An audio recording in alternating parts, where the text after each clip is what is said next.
What is up, guys? Real quick, before we get started, I just wanted to say that the devs actually saw this happen live and then called me that night about it. And we actually had a very fruitful discussion about the state of the game and the direction that they're headed with the game and the things that they're working on to try to improve the game based on our feedback, which is really cool. But they wanted to make sure that I tell you to leave a comment down below because they're going to be looking at this video and they want to know from you, why did you not come back to play the game if you didn't? Or what would improve the game experience for you going forward? So enjoy the video and make sure you leave a comment down below about your thoughts on the game, because these are just my opinions here in this video about why the community might not be doing as well as maybe we might hope at this point. We all just want to see the game succeed, so let's get into it. Let's talk about the state of where winds meet real quick before I'm done. Nobody really wants to talk about this. I'm going to talk about it. Okay. I think we have a problem. I talked about it once before. This time we're going to talk about it more seriously. So this is a problem, right? This is a problem. We went from like 250K, you know, and I didn't expect everyone to necessarily come back and play the game on the expansion. But I'm going to be honest with you. I can't even ask you to point to me on the graph where the expansion came out. Okay? Because you're still losing players. There's not even a bump. It's still going downhill. Okay, so this is an issue. Clearly, we're doing something wrong. Clearly, we're doing something wrong here. Okay, the numbers are just headed downhill. All right. And I'll be honest, I've given it a lot of thought. Where Winds Meet is an incredible game. In my opinion, game of the year for 2025. It kind of got robbed because it came out right at the end of the year. And if a game comes out at the end of the year, it can't win game of the year because, you know, it's not eligible for voting. But that being said, I think that Where Winds Meet is in a really, really tough spot right now. I think that player retention for the game is astronomically low and continuing to decline. I've given this a tremendous amount of thought. Okay, so like this is what I've come up with as what I feel like is happening to the game over time here.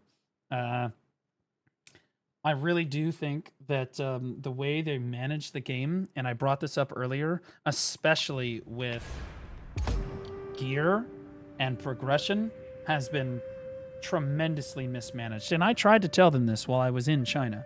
I said the weekly gated content is not it, and also trying to keep people on the treadmill of constantly trying to like, oh, new patch dropped, now we have to go and we have to dump all of our old gear and then get new gear. I said part of the reason that Black Desert does this so well is that you're never like, you get gear and then you enhance that piece of gear. You don't feel like that piece of gear is completely useless because you stick with it and you enhance it. Okay, like you can't, if every 3 weeks we're just going to have to go get new gear, well, there's just no point in min-maxing any of your gear. So what effectively you're doing as a developer is you're not rewarding players for logging in and continuing to grind better and better gear out. Okay, so what you're doing is like, as a player like me, is like, okay, well, the moment that I get just like, I don't know, all of my level 95 gear, okay, well, I'm just gonna, or like level 91 gear, I'm done. There's no reason to continue playing the game at that point. You get the gear, and it's like, well, don't you want to max the traits out? No, because in 3 weeks the gear is going to be completely useless again.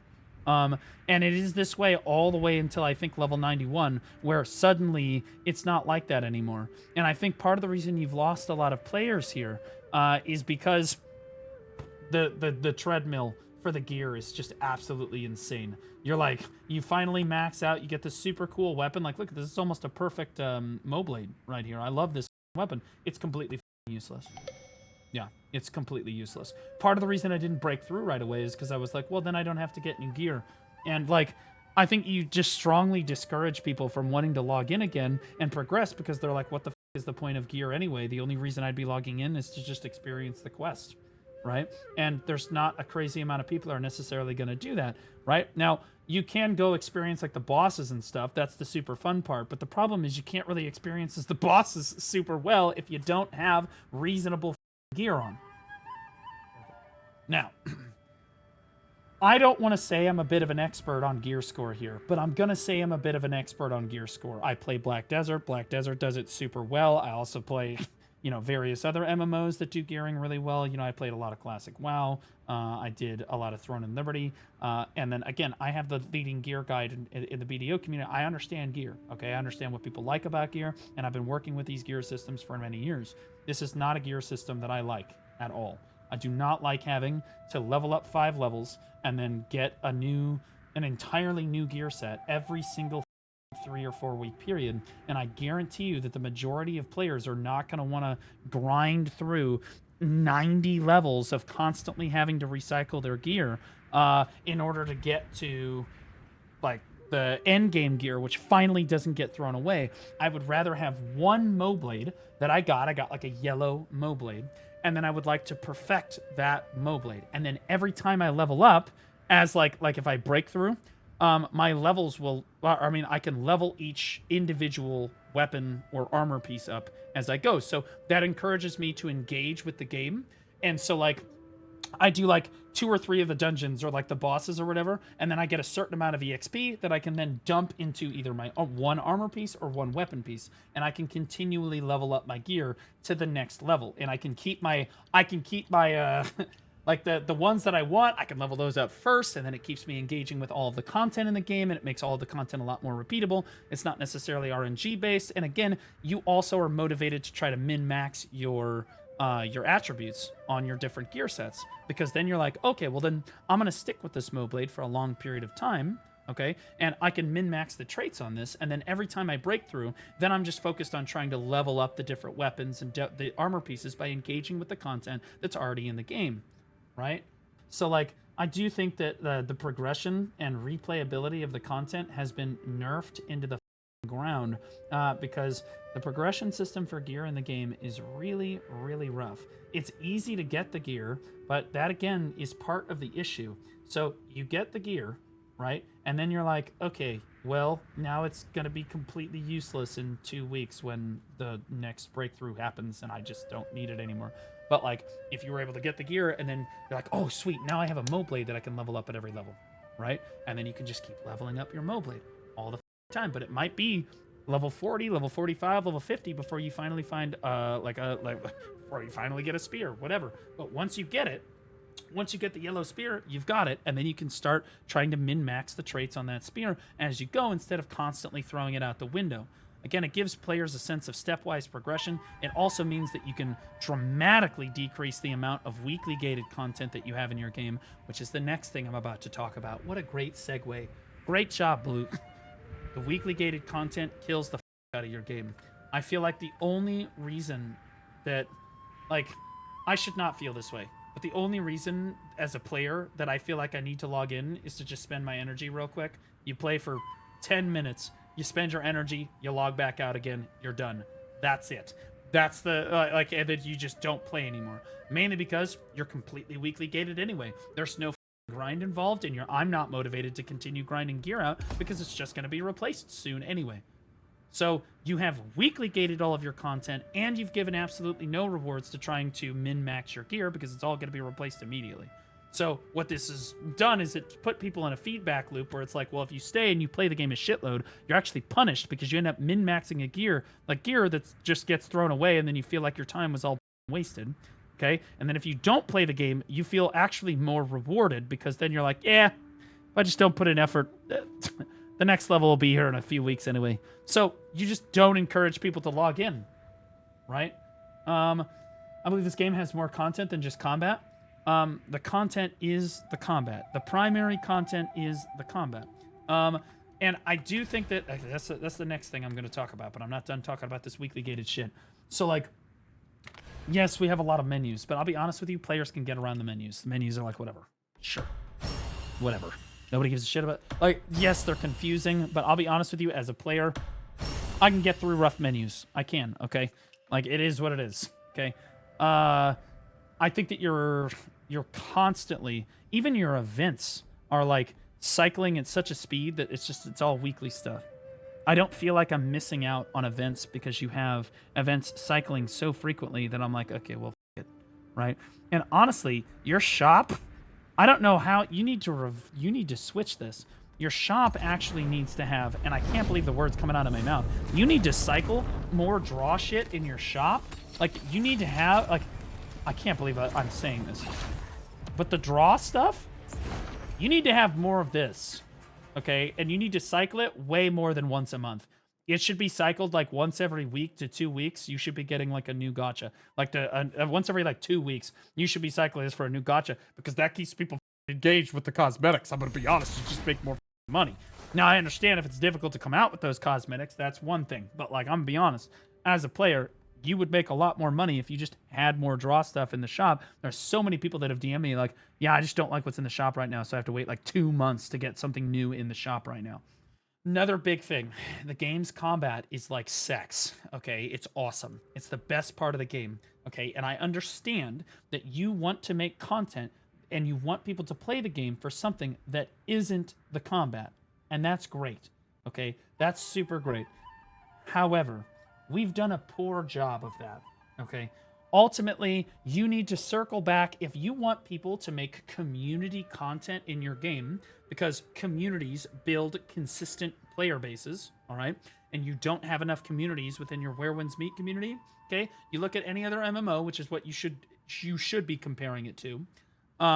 You look at the other MMOs, because you're like the MMO, like the next step in MMOs. You need to be fostering communities, okay? You need to be fostering guilds. So you need to be looking at guilds. How do we bring people together?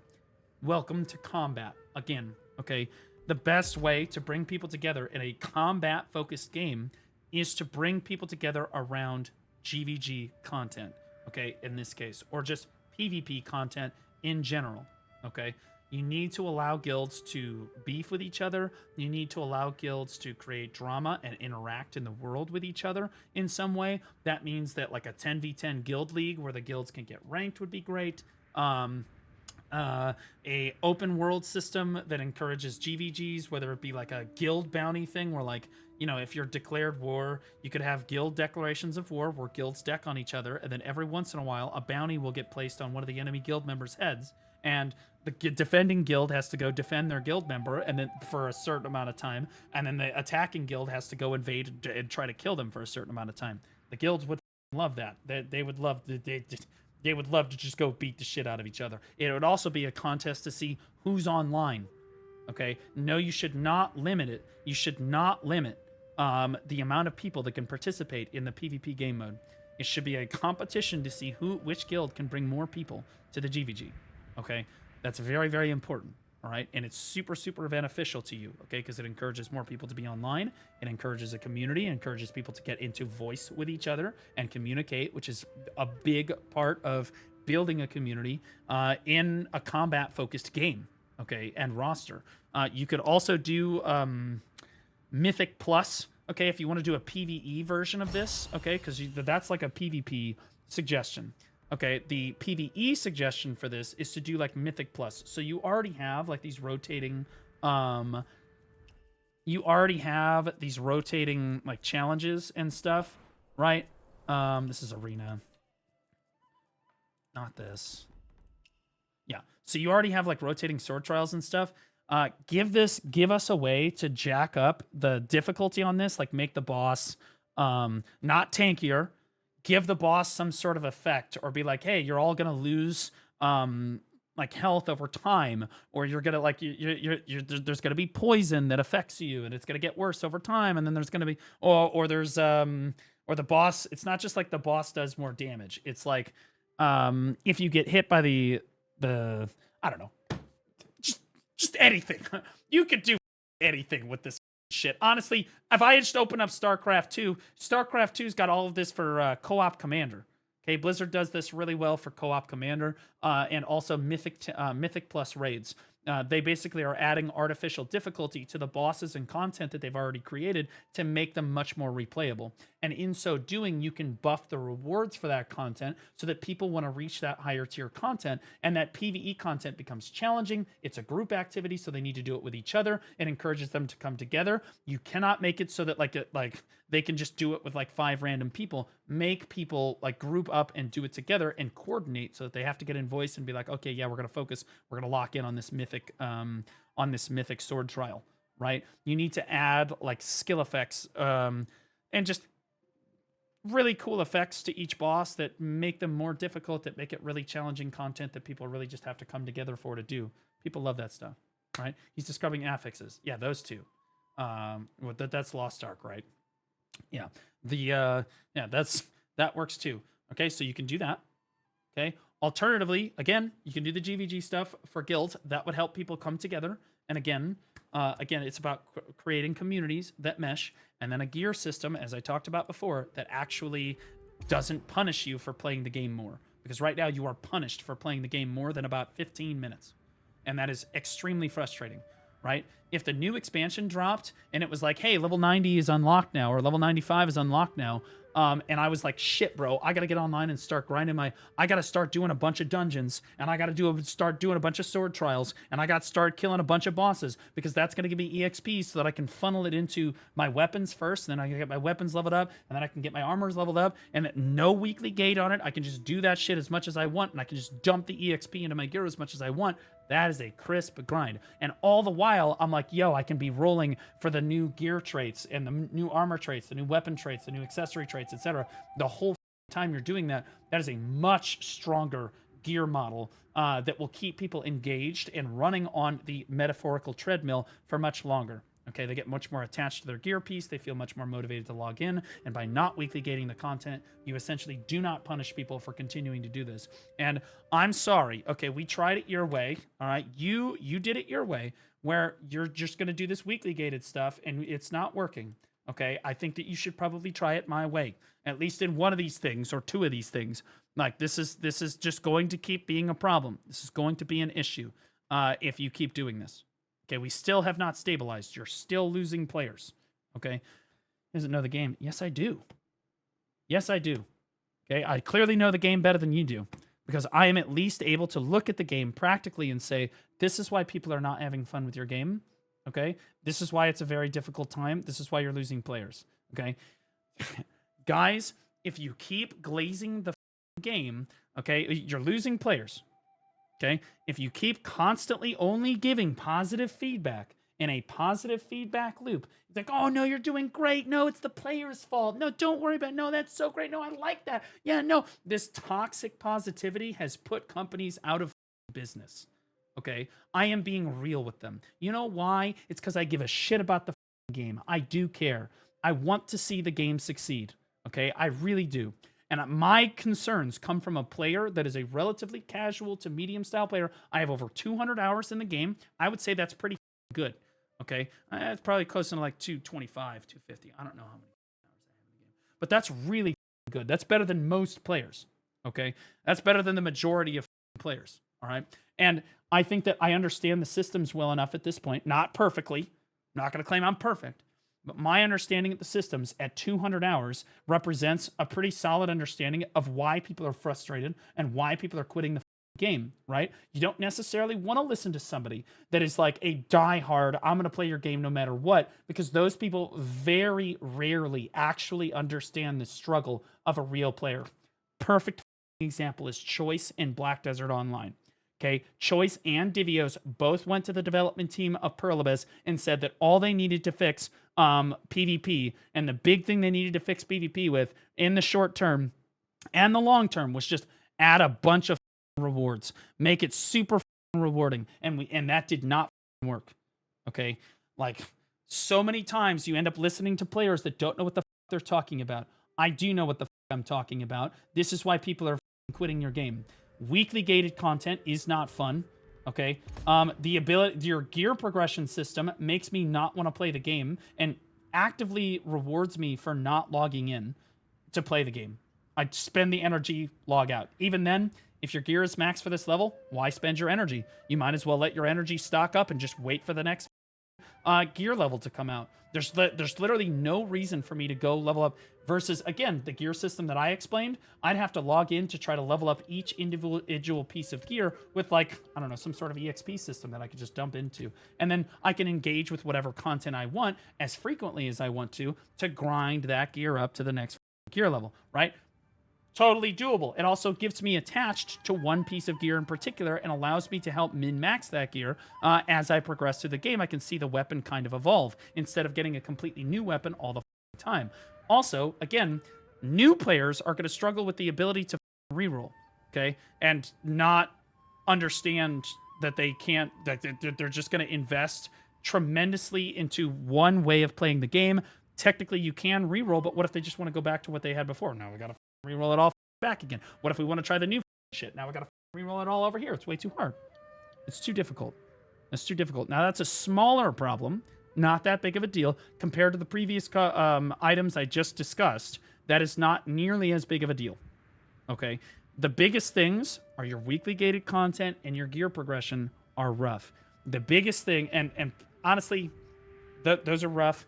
And the next biggest thing is your communities. The ability of people to build communities within Where Winds Meet is little to nothing. There's almost nothing there to keep communities tied together long term. Again, some sort of Mythic Plus system or affixes or whatever the you want to call it to the different bosses and different content to make them much more difficult and forcing you to group up with people that you're in voice with and communicating with. Doable, okay, from a PvE perspective. But you also, from a PvP perspective, can include GVGs, open world fights, 10v10 guild arenas that allow guilds to exercise the fact that they are better than another guild, guild declaration systems. All of this would help build and foster communities that there's friction there. There's friction there between communities, which gets people to log in because they want their community to win. That's how it works, right? Like, you could also do this with sects. Sects are not as good. I'll be honest with you. These are very impersonal, okay? These are great on paper, and sure, they're a part of the game. These will never amount to a very super active player base. Coming from an MMO player, you feel a part. It's like a faction system, right? So you're a part of something bigger, and that's great and everything, but you don't feel physically attached to your sect, really. You're just kind of, yeah, that's my sect. Yeah, great. It's not like your guild, right? If you're in a PvP guild, okay, or a combat guild like in Throne of Liberty, or even in BDO, or even in WoW, you're a guild in WoW, you feel attached to the members of your guild, right? You feel like you need to be there for the homies. You got to show up because it's raid night. You got to show up because it's node war. You got to show up because it's siege, right? Because you want to play with your friends, and your friends are counting on you. That's important. In a sect, doesn't really feel that way because it's too big. It's a big faction, right? So I would not dive too big into the sect system. I would try to elaborate. I would try to push on the guild system. This is what really makes people have, like, guilds are what build relationships between players. Relationships between players build like a foundational player base that you can build your game off of. Because right now you don't have a foundational player base. We are one person off of 6-7. Okay. WoW's not a good example anymore. WoW is a perfect example for PvE. It absolutely is. I can't tell you how many WoW players just, they're like, yeah, I gotta log in so I can do my mythic raids with my guild. There's how many married with 2 children guys are like they've got their WoW subscription and they're only able to play for a little while, but they still log in to make sure that they get their mythic raids done with the boys, bro. There's a lot of people like that. A lot of people like that. They do a really good job of keeping people coming back because you built communities. If you didn't have a guild in WoW, you probably wouldn't be logging in. If you didn't have friends playing WoW, you probably wouldn't give as much of a I know if I didn't have friends playing Black Desert Online, I would not give as much of a about the game. Right? So, honestly, we all know that Where Winds Meet is not doing very well, and honestly, the expansion did not give nearly the bump that I think a lot of content creators were talking about, or that they thought they were going to get, or that just players thought that they were going to get. People just did not come back to play the game. They didn't feel motivated to log in. They didn't feel motivated to play it, and I think it has a lot to do with a lot of the things that I talked about already, and I hope that the devs hear me on this, pairing Where Winds Meet to Crimson Desert. Now, I have about 200 hours in Where Winds Meet, and I have about 200 or so hours in Crimson Desert. Now, a decent amount of these hours, like 40 or so of these hours, are AFK, because I'm rewarded for playing the game AFK in the end game there. But like, so we're getting close-ish. The game succeeds and fails at differing things. Okay, so Where Winds Meet has, on the other side, Crimson Desert, very different. Obviously, this is a Where Winds Meet, like, huge W. The Crimson Desert story is absolute bottom tier dog shit. And somehow, again, I call the BDO main story dog shit. It's worse than the BDO main story. It is the worst thing I have ever experienced. It does get a little bit better into book 5, so we're talking like 40 hours into the game, 50 hours into the game minimum. You're like, okay, now the main story is bearable and you can at least follow what the is going on. All right, but like, it's terrible. Where Winds Meet on the other side, bro, we almost be crying through some parts of the first main story. The the entire like release, I don't know what you want to call this, but like the release all the way up to Hershey, that main story was absolutely incredible. Hershey's main story has been great. In my opinion, the original main story was better. Now, that being said, the Ongshi Garrison, oh, cinema. Love that shit. And I really don't have any complaints about the main story. But if you're going to make me pick which one was better, I do think that the previous one was better. Right? So, like, as far as main story goes and having that go, it's amazing, right? Now, you look at the combat. Both games are really, really solid on the combat. In my opinion, I think that Where Winds Meet has much, much stronger combat than Crimson Desert does. It's crisper, it feels smoother, it feels more comfortable to play, it feels much more responsive and much more reasonable overall than Crimson Desert. But at least for like single to like small scale combat. Okay, so it's small scale. So small scale combat. You're talking 1v1 to like 10v10 maximum. Crimson Desert's small scale combat is not very fun. The bosses, and I'll get to that in a second, it makes the bosses really janky and frustrating. However, Crimson Desert does win out at many enemies attacking you at once, and Where Winds Meet, it feels frustrating, it feels annoying because you can only tackle them one at a time. You don't really have AoE to worry and you don't feel like necessarily like a really big strong power force, you know what I mean? Crimson Desert, you go into hordes of enemies and just obliterate. They go blasting off in all directions. You feel like a fucking superhero. You're like storming the gates. I need a hero. Feels badass as right? That being said, when you tone the combat down to only have just like 1, 2, or 3 enemies on the screen, the combat does not feel very as smooth in Crimson Desert as it does in Where Winds Meet. It tackles many enemies much better, but it does not do small-scale combat very well. Where Winds Meet, by contrast, does small-scale combat super well. That's why part of the reason the boss fights feel a lot smoother. And just overall, just 1v1s are great. That's why 1v1 arenas are awesome. 3v3 arenas, amazing. 5v5 arenas, I'm sure, are going to be lit as that's great. And that's why the 30v30 game mode of Where Winds Meet sucks balls. Okay? Not mincing words. Just trying to be helpful. That game mode sucks. Okay? In fairness, Crimson Desert doesn't have PvP because it's a single-player game. But, like, the 30v30 is miserable, and the reason is the combat, when you scale it up to 30 people, you just can't handle multiple opponents at once. You just don't have the AoE skills. You don't have like the it's just not there. It's just not there. Now you take a look at the bosses. This is another thing where Winds Meet takes a W. Okay, it's not even close. The boss fights in Where Winds Meet are much better. Like 6 caliber. Like we're talking like minor league baseball against like the Yankees level of better. Where Winds Meet, the combat is so strong, like the parry responsiveness on the parries, dodging, and then all of the bosses, and this is like a small thing, but it matters in these boss games, where the boss gives you like an indicator somewhat where you know it's about to do a big move that you need to respond to. Crimson Desert, the boss will just you, and there's no indicator. It just runs you the over and kills you. And the only way to get through it is to just to have a bunch of consumables, okay? Which can be frustrating, right? And that's not to say that Crimson Desert's bosses are necessarily bad, but if you're going to compare them to something like Where Winds Meet, it's not a contest. It's absolutely Where Winds Meet's bosses are just more responsive and overall better. So we've gone through a lot of pros for Where Winds Meet here, so now I'm going to toss one back over to Crimson Desert here.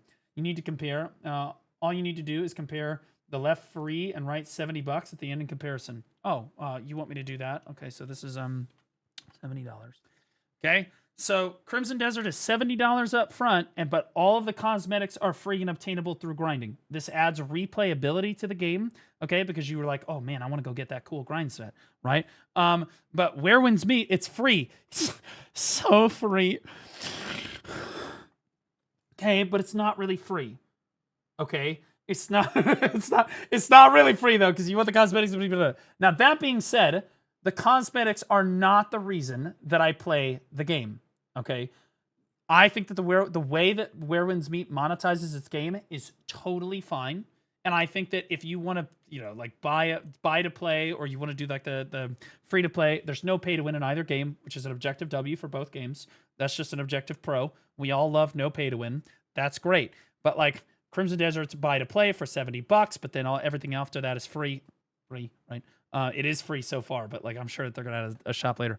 Where Winds Meet, on the other side of things, is free, but again, a lot of the cosmetics can be really expensive. And I think that both of these things are good in their own right. It's not something that I would necessarily focus on. Now let's put a W in the Crimson Desert category. The open world of Crimson Desert makes Where Winds Meet open world look like a dead game. I'm gonna be honest, and that's somebody like I walked through Kai Feng, looks amazing, right? Kai Feng. If the entire game felt like Kai Feng for Where Winds Meet, I would say that they're probably more similar, right? But they're not. You go through Kai Feng, it's alive. All of the NPCs have stuff to do. You can RP with them. You can talk to them, etc. They've all got their shit going on that they're doing. You've got quests that you can do and whatnot. But then once you leave the city, there's a lot of empty space and a lot of, well, not so much discovery going on, and the world is substantially smaller. Okay, now I do think that Where Winds Meet does a great job of like graphically the game looks great, and there is plenty of stuff going on, but we're comparing a generational talent in Crimson Desert to something that is just good, in my opinion. As good as like the Where Winds Meet bosses are over Crimson Desert's boss fights are still fun, right? But like the Where Winds Meet is just significantly better. And in the same regard, the open world of Crimson Desert is so big. It took me 70 hours just to uncover the map. That wasn't even like just like actually exploring everything. That was just getting the Fog of War off the map. And I still have Fog of War in places.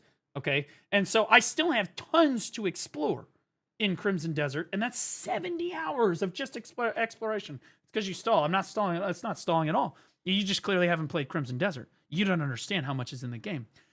You climb to the top of a mountain in Crimson Desert. You're like, holy shit, what the fuck is that over there? What the fuck is that? And then you start going towards that thing, and you see 6 more things while you're on your way there that distract you. And then 2 hours goes by, and you don't even know what happened in my time. You get hung up like on a pond with like some puzzle in a pond that takes you like, I don't know, 20 minutes, but then you get a little like an artifact crystal. It feels amazing, right? The open world that they did in Crimson Desert is generationally good. It's on the same level of like Red Dead Redemption level good. And it's just and I think that most people would agree, even if you haven't played Crimson Desert, if you have played Red Dead Redemption, the open world of Red Dead Redemption is stronger than Where Winds Meet. It's just the truth. Okay. So you can take notes on how they did their open world. And it's also much, much larger too. If Where Winds Meet's world was much larger, I do think that like obviously it would encourage people to play the game more because you have to explore more. Just the truth. Okay. Another point in Crimson Desert's category, the systems in Crimson Desert, you've got like arm wrestling, horse taming, metalworking. You can refine oil. You can bank. You can like anything. Just think of something. You can do it. Okay. And no, you're not going to do. You sit in a fighting pit and box people, right? Like this. No, you're not going to do each individual thing for thousands of hours. No, that's not how it works. But like because there's so many systems, it actually adds to the replayability of those systems. So the replayability is far, far higher in Crimson Desert, despite the fact that it is a solo player game. I feel like there's a lot more to do in Crimson Desert because there's so many systems I still have not explored. Okay. In Where Winds Meet, there's not nearly as many systems. There's like, you can play chess and stuff, but none of those systems are really rewarding or contribute to you in a super meaningful way. There's a lot of like the really small mini games that you can play and stuff, but like, that gets old pretty quickly. And those are just like mini games. right? They're not like catching a new horse and then riding around a new horse, right? You're not banking and trying to make more silver or trying to make more Tay off of like trying to do investment banking. You're not gathering resources. Gathering is a really big thing. You have to go out and look for resources that you have to gather up and try to craft certain materials. You don't have any of that in Where Winds Meet, and all of this contributes to replayability of a game. So Crimson Desert ends up being a much more replayable game. There's also no weekly gated content. Well, actually, that's not true. Much less weekly gated content. Okay? Your weekly gated content is hurting you badly. I talked about it before. I'm not going to hash it out again, but players do not like weekly gated content. They do not feel like being punished for playing the game beyond the weekly gated content either. It's totally fine to have a soft cap on what players are allowed to do, but you do need to look at a system like Destiny is honestly not a bad example, where if you keep playing beyond a certain point, you still get rare drops, you still get progression. It's just slower, right? That way you keep the hardcore players engaged, but the casual players don't feel like they're falling too far behind. That's reasonable, but what you have right now is basically a hard stop. If you're out of energy, you basically just all you can do is go do arenas, and that's why you only have PvPers left in your game right now, is because that's all there is to do after you run out of energy. That's basically it. Crimson Desert has weekly gated content. Oh yeah. Basically, it's not like weekly gated per se, but you're gated by your. Eventually, there's this finite amount of artifacts in the world because there's only a finite amount of enemies in the world. They're not respawning. I don't know if that's a bug or whatever. But like you can only get a certain amount of artifacts in the world. So once you reach the end game where you've got like hundreds of artifacts and you need more, like hundreds more artifacts to gear out your other two characters and make more gear sets and do all this stuff, you're kind of gated completely behind like your workers cycling on the nodes, which is why I'm AFK currently in Crimson Desert, because I'm letting my workers cycle so that I can get more abyss like thing, like fragments or whatever. So like it's not technically weekly gated, but I would consider it gated content, which is really frustrating because I want to go out and play the game. It's the same category, right? I want to go out and play the game actively and just want to be rewarded for playing the game actively and get those artifacts from like gathering and stuff. Like what if I just got one every once in a while when I gathered? Right? Like I filled up an EXP bar for gathering. That would be great, right? Let the mobs respawn. That would be awesome, right? But like, and that's one of my biggest complaints about Crimson Desert is there's just nothing to do with the end game, right? There's just not much there, right? Objective W. Okay, you could play a woman in this game. Has women. Okay, has attractive women, all right? Has women that you can customize, and this is a really big one, okay? Huge character creator. Like, the character creator for Where Winds Meet has its own, like subcategory where you can like do like these people, these content creators. I mean, you've probably seen them where they do like they'll show a picture of like a Mountain Dew can, and then like the AI will make a character modeled after a Mountain Dew can. It like looks vaguely like a can, right? That's super cool. That's fun. The character customizer in Where Winds Meet makes you feel attached to your character. You feel like it's a part of you. It helps you engage with the game more. And this goes back with, I think the developers of Where Winds Meet are significantly like heads and tails way better about immersing a player in a main story or just making them feel attached to a character. Chinese devs are just much stronger at this than Korean developers as a general rule, based on all the Chinese games I've played. Like they're just better at this. Not to say that Korean devs are not good at immersing you in a game, but when it comes to making you feel physically like you emotionally attached to your character, I do think that Where Winds Meet wins out really hard over Crimson Desert, which doesn't have a character creator. If this was Black Desert, this would be a different discussion. That the character creator in Black Desert is also really good, but for some reason they just threw that out the window, and it's a massive L for Crimson Desert, and it's a huge L for huge W for the Where Winds Meet developers. Okay, so that is a huge W in the Where Winds Meet corner over there. Another W. Just because you're playing a woman or just because you're playing a man, it's like, oh well, you can't equip a spear because you're playing a woman. Nope. Believe it or not, in Crimson Desert, that's a thing. If you're playing Cliff, you don't get to equip a gun. You don't get to equip a cannon. You can't equip a double-handed axe, even. You can use a two-handed sword, can't use a two-handed axe. Why? We have no idea. You're just limited. You can't even... There are some things in Crimson Desert, you get a helmet, and your male character can't put on the helmet. You can't physically use it. You can only use it on other characters. Dog shit. Worthless. Terrible. In Where Winds Meet, if I get a gear drop, I can equip it to my character, I can use it, it's not frustrating, and it's not limited to which character I can actually play. Okay? Like, it's extremely frustrating in Crimson Desert. It's so frustrating, especially coming from a game like Where Winds Meet, which I most recently mained. Like, I'll be honest with you, I feel like naturally you should be able to equip any weapon that you want, especially in a game like Crimson Desert. It's like an open world sandbox, right? I just don't understand that. But again, Where Winds Meet takes that W because you could equip any weapon in the game on any character in the game and make it playable, right? So doable.